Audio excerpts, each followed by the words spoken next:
Unified 911, anong matutulong namin sa'yo? Anya ti maitulong mi ken kahapon. Anong may tatabang ko sa imo? Unsay akong ikatabang nimo? Ngini makadabang na misal ka no. Sa anumang wika o dialekto, may tulong na darating sa iyo.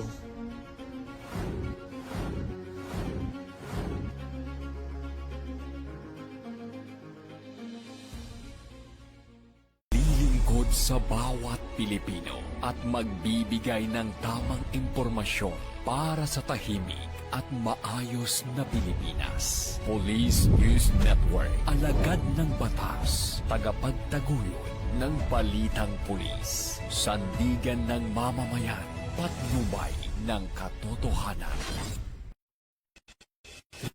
Kampo Krame, maghahatid ng pinakahuling kaganapan at nagbabagang balita. Ito ang PNN Police News Network.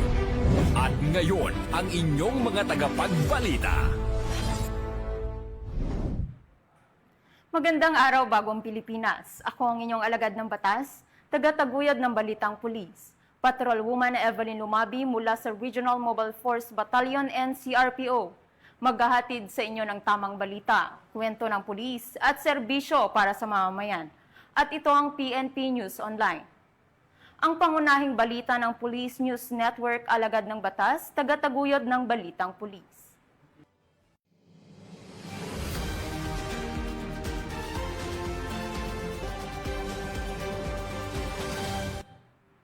Narito ang mga balitang dapat niyong abangan.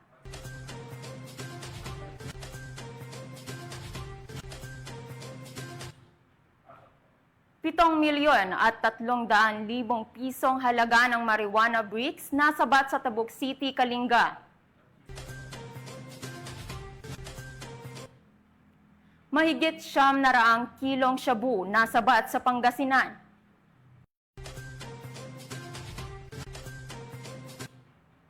Miyembro ng Communist Terrorist Group nagbalik loob sa pamahalaan sa Samar.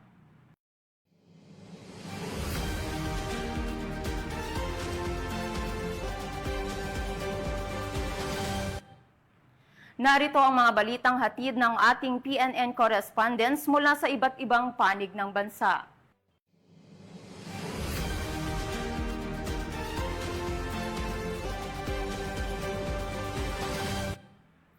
Simulan natin ang balita mula sa bahagi ng Luzon.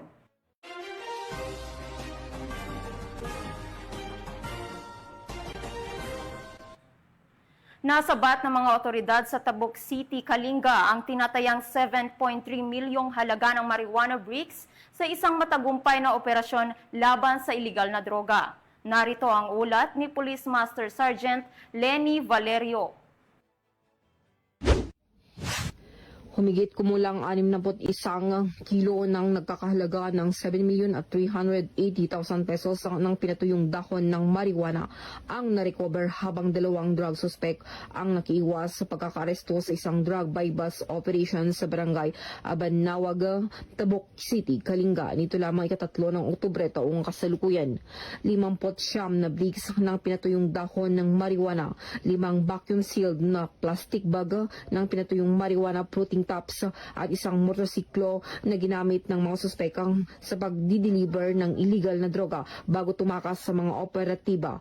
Pawang nasamsama ng Philippine Drug Enforcement Agency Cordillera o PDEACAR kasama ang Mountain Province Provincial Office kasama din ang Provincial Police Office ng Apaya, Kalinga. Ipinahayag ni Regional Director Derek Arnold Sicarion na ang isa sa mga suspek ay kinilala bilang isang taga-barangay Abanawag habang hindi pa batida ang pagkakakilanlan ng isa pang suspek. Gayunpaman, patuloy ang investigasyon at follow-up operation para mahanap ang mga suspek. Kahit na mananatiling nakalayang mga suspek, kakasuhan sila ng paglabag sa Section 5, Article 2 ng Republic Act 9165 o Comprehensive Dangerous Drugs Act of 2002. Mula dito sa Riyon ng Cordillera, ako ang inyong PNN correspondent, Police Master Sergeant Lenny Valerio. Alagad ang batas, tagataguyod ng Balitang Pulis.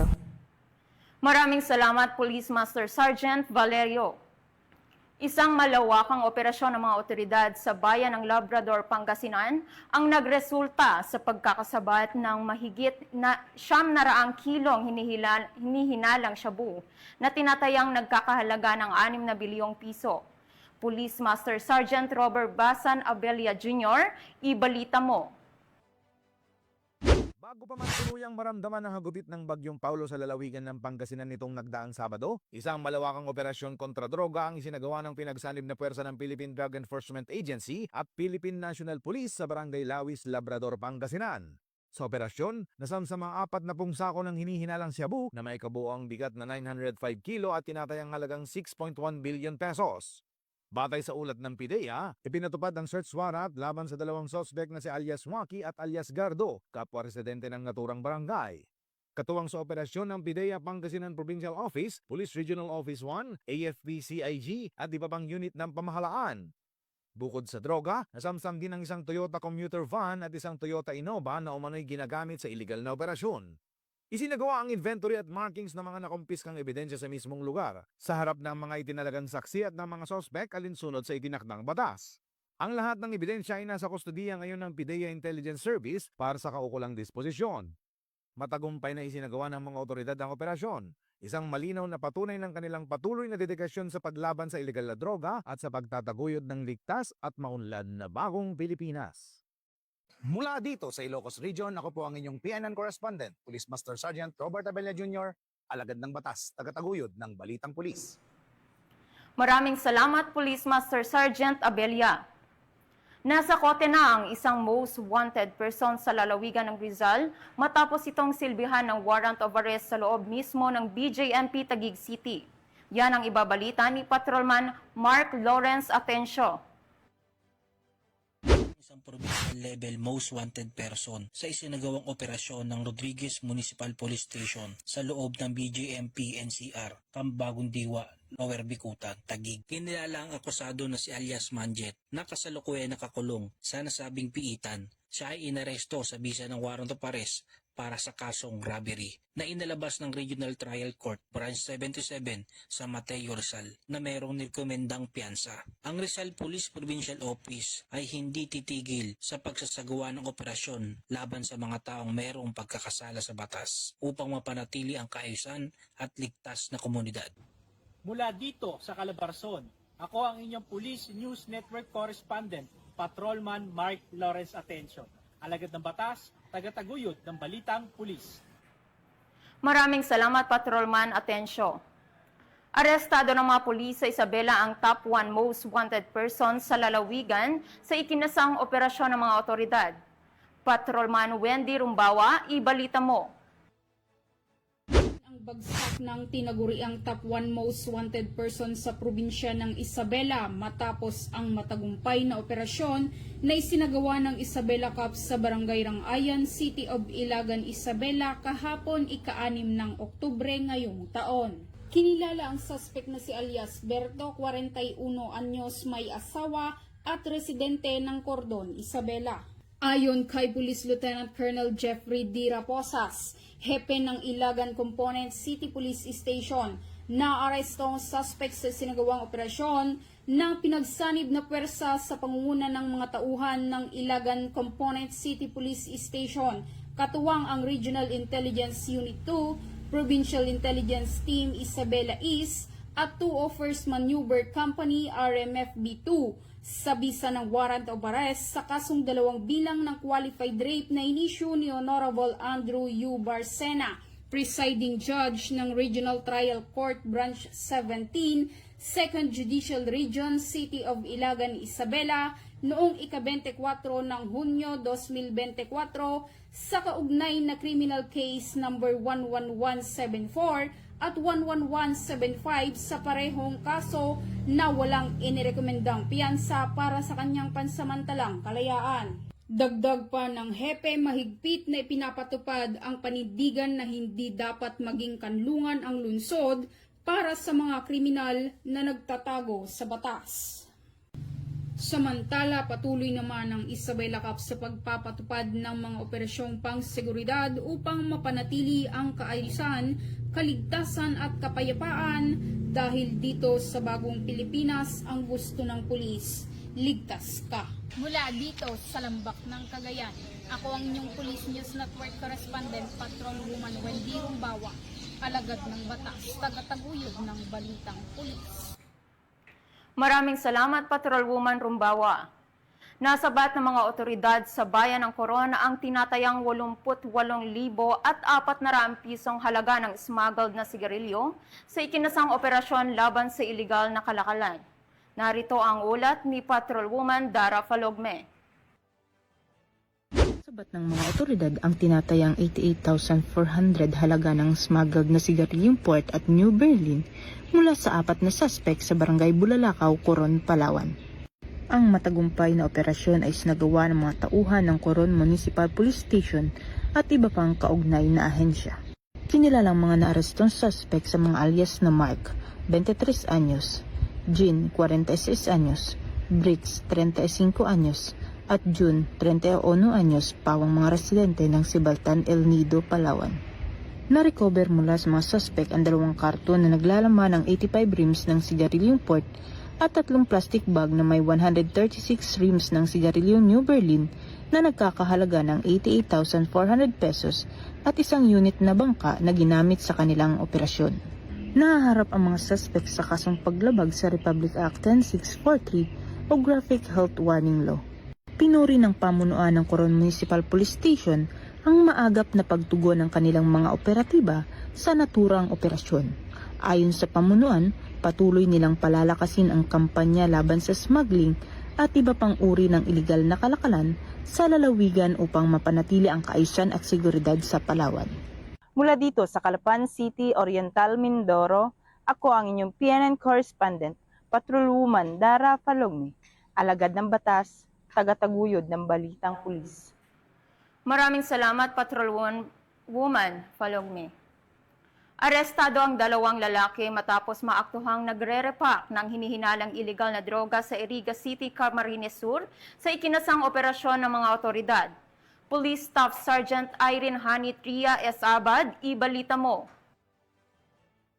Ang 2 lalaki matapos mahulihan ng mga hinihilalang iligal na droga sa ikinasang anti-illegal drug operation ng mga otoridad sa Barangay San Francisco, Iriga City, Camarines Sur. Ayon sa Iriga City Police Station, nakatanggap ng impormasyon ang mga operatiba hinggil sa 2 sospek na umano'y nagbabalot ng iligal na droga sa naturang lugar.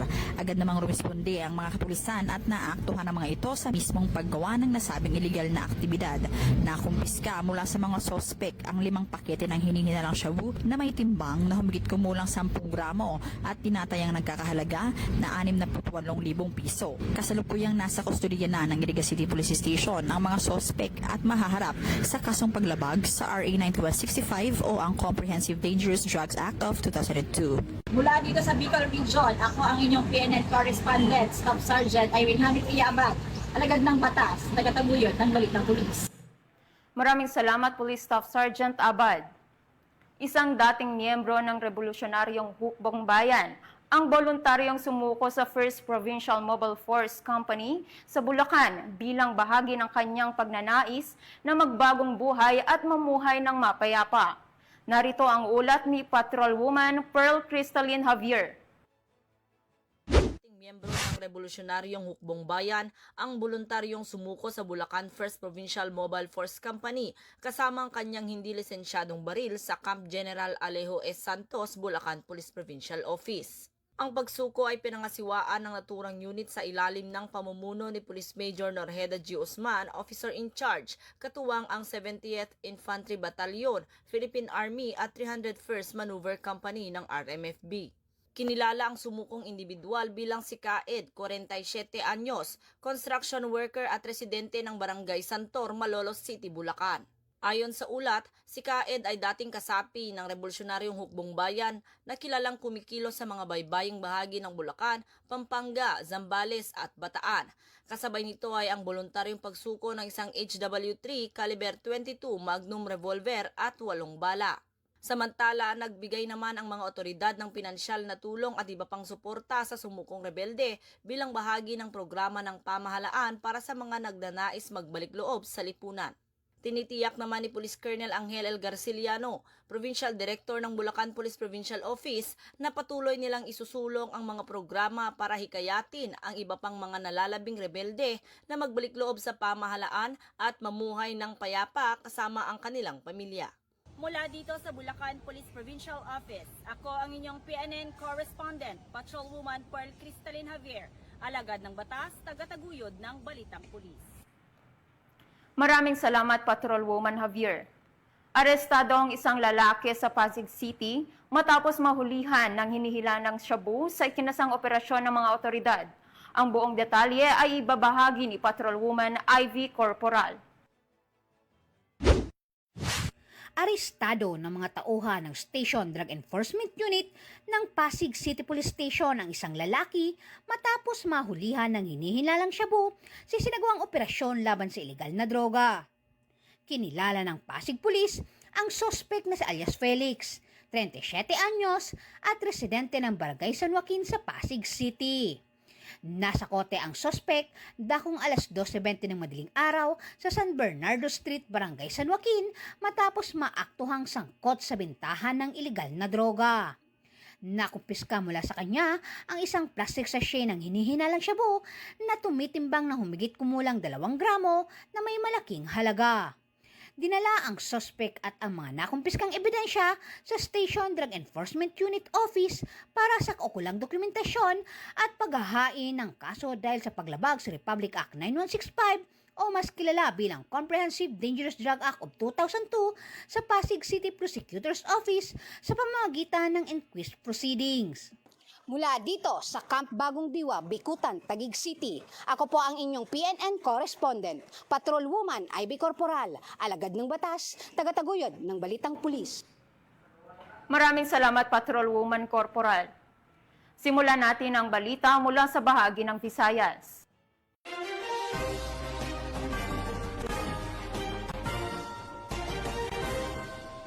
Matagumpay na naisagawa sa Santa Catalina, Sagbayan, Bohol, ang isang symposium na tumalakay sa drug awareness, violence against women and their children, at cyber safety bilang bahagi ng patuloy na kampanya ng PNP laban sa iligal na droga, karahasan at online na pang-aabuso.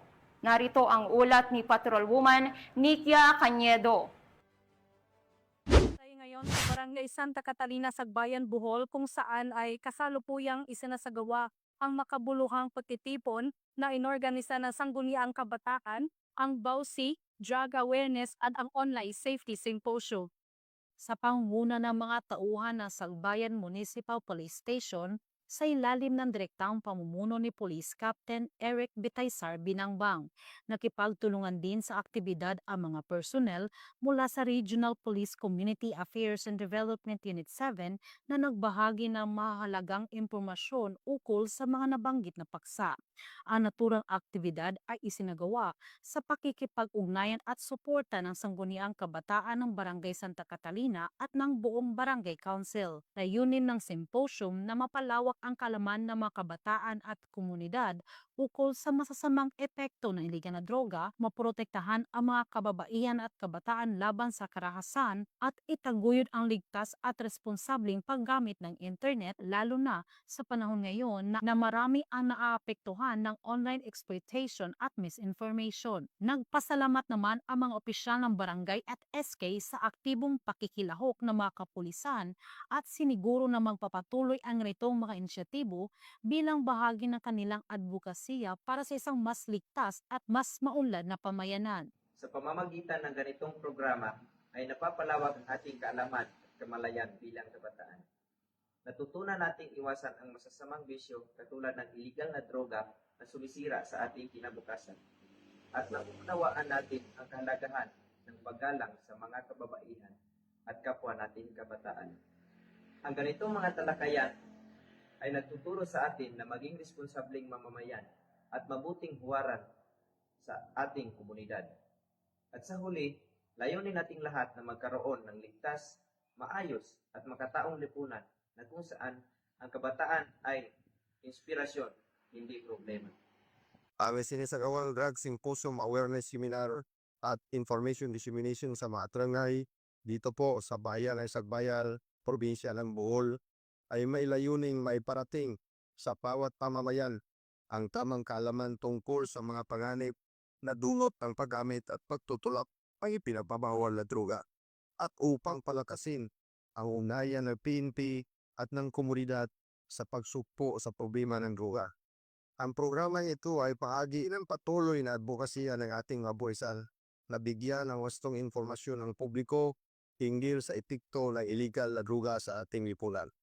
At upang mahikayat ang bawat isa na maging katuwang ng PNP sa pagtataguyod ng kapayapaan at kaayusan sa ating barangay. Ang nasabing programa ay naglalayong magpatibay ng kooperasyon sa pagitan ng PNP, mga lokal na pamahalaan at ng mamamayan sa pagpapaiting ng kampanya kontra illegal na droga. Sa pamamagitan rito, inasahang mahihikayat ang bawat kasapi ng komunidad na maging aktibong katuwang sa pagpapanatili ng kapayapaan, kaayusan at kaligtasan ng kanilang barangay. Ang matagumpay na aktibidad ay patunay na sa pamamagitan ng pagtutulungan ng kabataan, barangay at kapulisan, maaabot ang layuning magkaroon ng isang mas matatag, mapayapa at maalab na komunidad.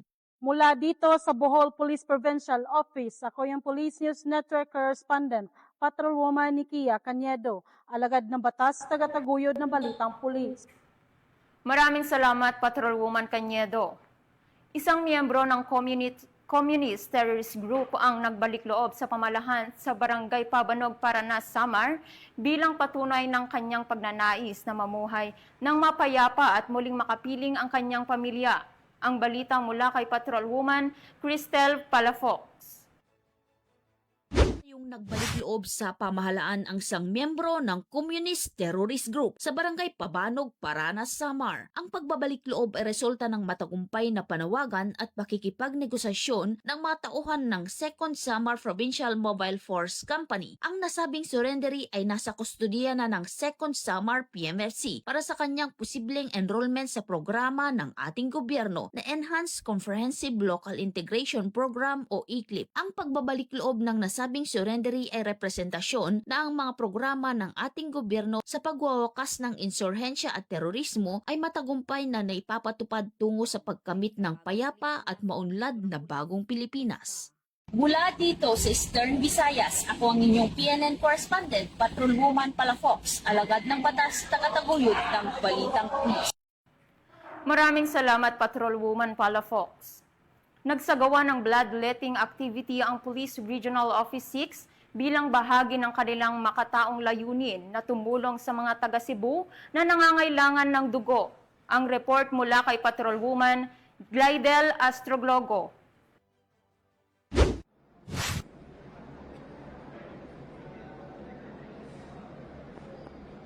Bilang pakikiisa sa adikain ng pagbibigay buhay at pag-asa, nagsagawa ang Police Regional Office 6 sa ilalim ng pamumuno ni Police Brigadier General Josefino D. Ligan, RD Pro 6, ng bloodletting activity nito lamang ika-6 ng Oktubre taong kasalukuyan sa Pro 6 Multipurpose Hall, Camp General Martin Teofilo B. Delgado, Fort San Pedro, Iloilo City, katuwang ang Philippine Red Cross at mga force multipliers. Ang inisyatibong ito ay malinaw na patunay ng walang sawang paglilingkod ng kapulisan hindi lamang sa larangan ng seguridad at kaayusan, kundi pati na rin sa pagtulong sa kapwa sa oras ng pangangailangan. Sa pamamagitan ng inisyatibong ito ng Police Regional Office 6 ay isinasalamin ang gawaing makatao. Ipinakita ng mga pulis na kusa ang kanilang malasakit, diwa ng volunteerismo at pagkakaisa upang makatulong sa pag-replenish ng blood supply para sa nagpapatuloy na recovery at pangangailangan ng medical assistance ng Cebu. Ayon sa Pro 6, umabot sa 225 ang mga naging blood donor na binubuo ng mga personnel ng PNP at mga force multipliers. Ang bawat patak ng dugo ay nagsisilbing lifeline para sa mga pasyente, lalo na sa mga nangangailangan ng agarang atensyong medikal. Itinatampok din ng aktibidad ang matibay na ugnayan ng Philippine National Police at Philippine Red Cross na kapwa na susulong ng kahalagahan ng pagtutulungan upang makapagligtas ng maraming buhay. Sa pagtatapos ng programa, tiniyak ng Pro6 na mananatili silang katuwang ng komunidad sa iba't ibang makataong proyekto at patuloy na magsisilbing inspirasyon upang ang bawat isa ay maging katuwang ng kanilang kapwa. Mula dito sa Police Regional Office 6, ako ang inyong Police News Network Correspondent, Patrolwoman Glidel Astrologo, alagad ng batas, tagataguyod ng Balitang Pulis. Maraming salamat, Patrolwoman Astrologo. Simulan man natin ang balita mula sa bahagi ng Mindanao.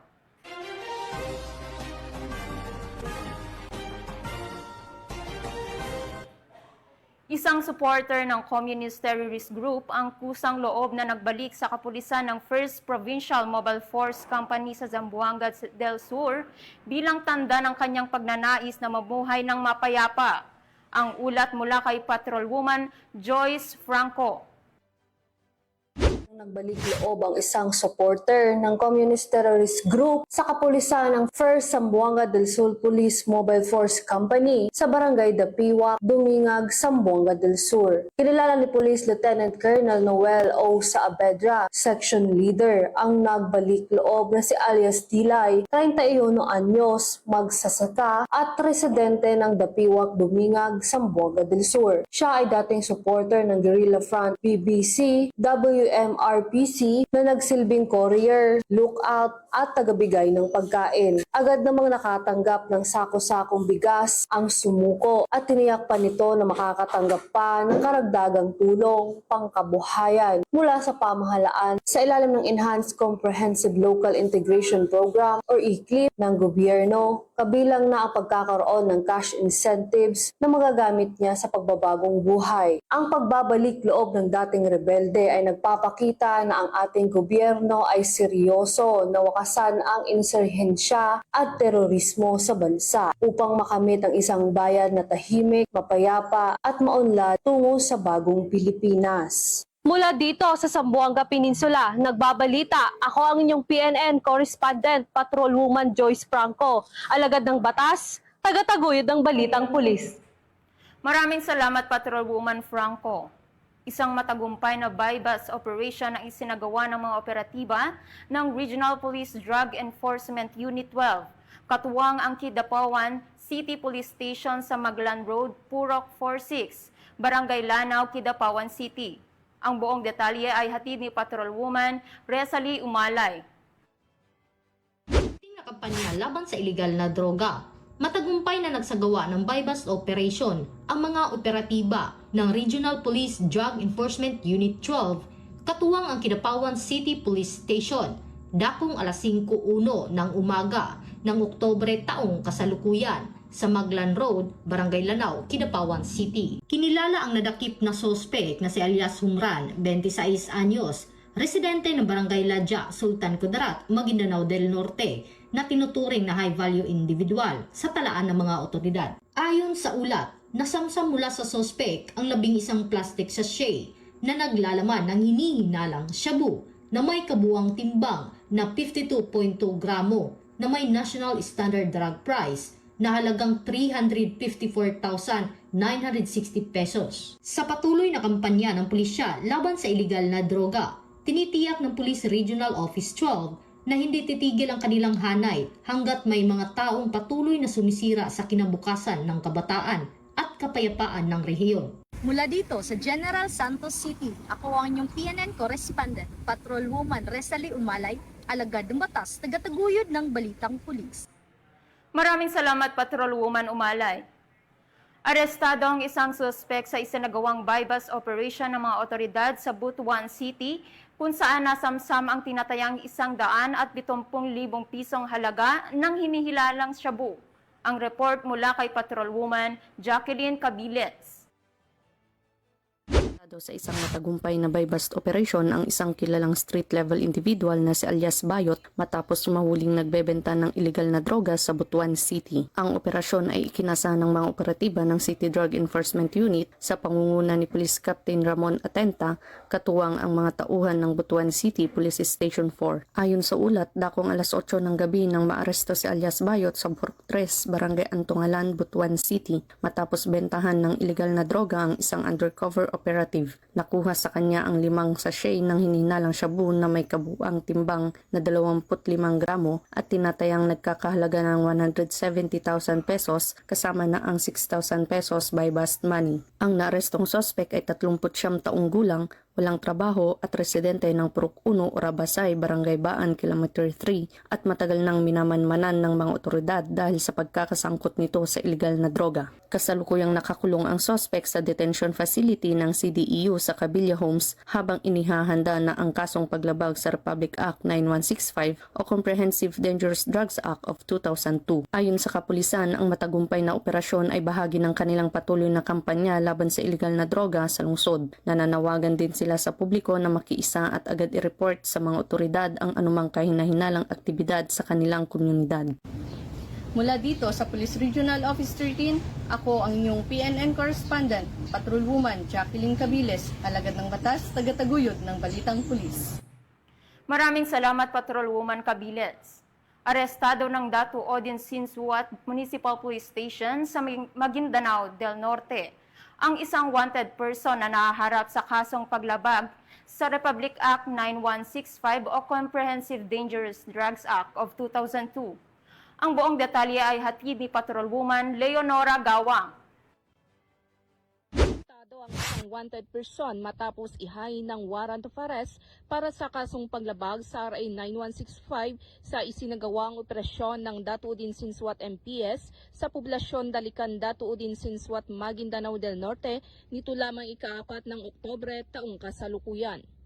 Kinilala ni Police Lieutenant Colonel Esmael Madin, Chief of Police ng Datuudin Sinsuat MPS, ang akusado na si alias Jack, 62 na taong gulang, na residente ng naturang lugar. Naging matagumpay ang naturang operasyon dahil sa pinagsanib pwersa ng mga tauhan ng Datuudin Sinsuat MPS at mga personahe ng Maguindanao del Norte PPO sa bisa ng warrant of arrest sa kasong RA 9165 o Comprehensive Dangerous Drugs Act of 2002 na inisyo ni Honorable Iznara A. Ibrahim, Presiding Judge ng Regional Trial Court, 12 Judicial Region Branch 13 Cotabato City, Maguindanao noong 13 ng Hunyo taong kasalukuyan na may inirekomendang piyansang 200,000 pesos. Ang akusado ay kasalukuyang nasa kustodiya ng CIDG Maguindanao PFU Office para sa dokumentasyon at tamang disposisyon. Samantala, mas pinaigting ng pambansang pulisya ang panghuli sa mga taong may pananagutan sa batas upang mapanatili ang kayusan at kapayapaan sa ating bansa tungo sa minimithin natin na bagong Pilipinas.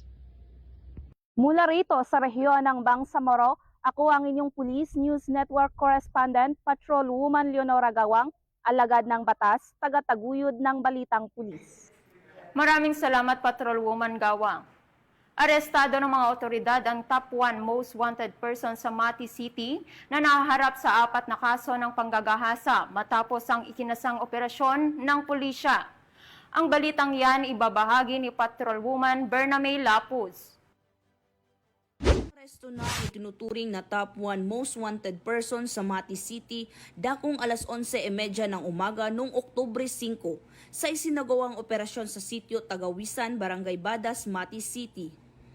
Ang suspect ay kinilala na si alias Tata Porman, 50 anyos, isang foreman at residente ng Dinagat Island. Siya ay may kinakaharap na 4 na bilang ng kasong rape na may itinagang piyansa na nagkakahalaga ng 200,000 bawat bilang ng nasabing krimen.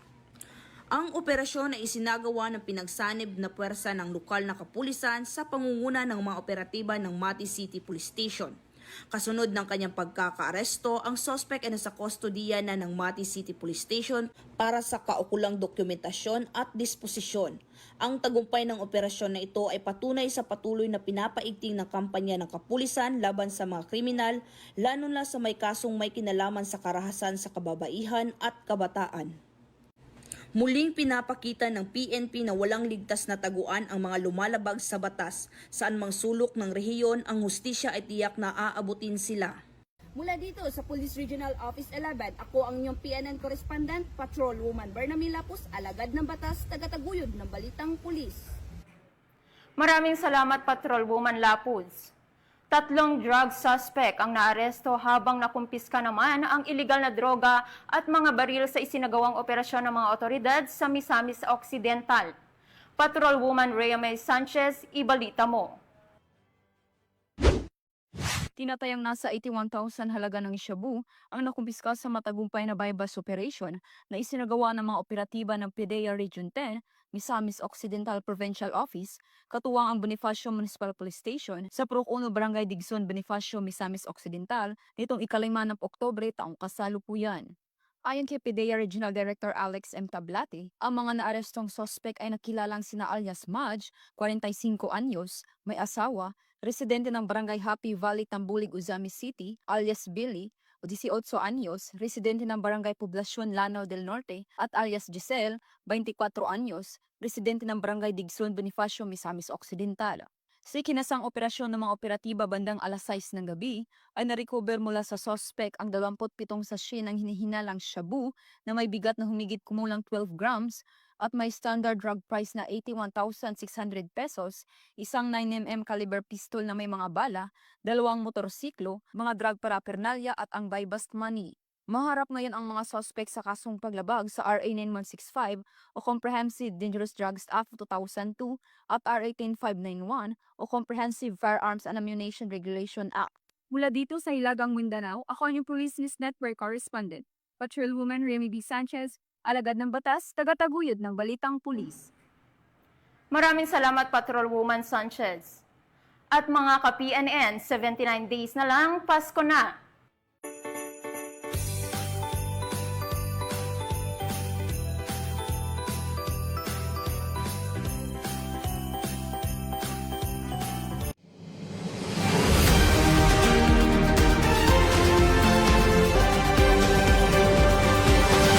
Isang taos-pusong pagbati sa Philippine National Police sa pagkakapanalo bilang overall champion sa table tennis ng Philippine Uniformed Services Sports League. Layunin ng paligsahang ito na palakasin ang diwa ng pagkakaisa, pagkakaibigan at sportsmanship sa hanay ng ating mga lingkod bayan mula sa Armed Forces of the Philippines, Philippine National Police, Philippine Coast Guard at iba pang ahensya ng pamahalaan.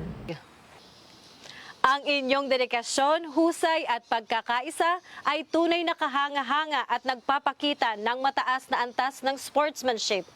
Kaisa nyo kami sa pagdiriwang na ito.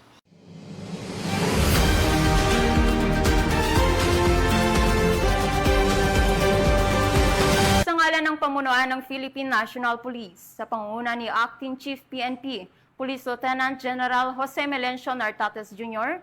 at sa pamumuno ni President Ferdinand Bongbong Marcos Jr.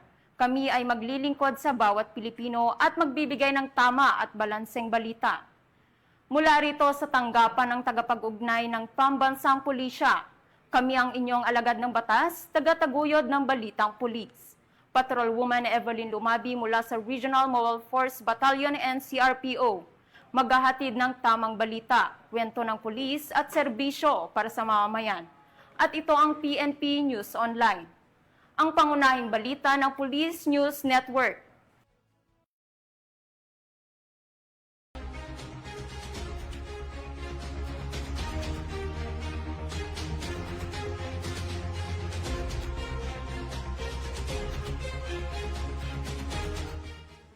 Police News Network, alagad ng batas, tagapagtaguyod ng balitang pulis.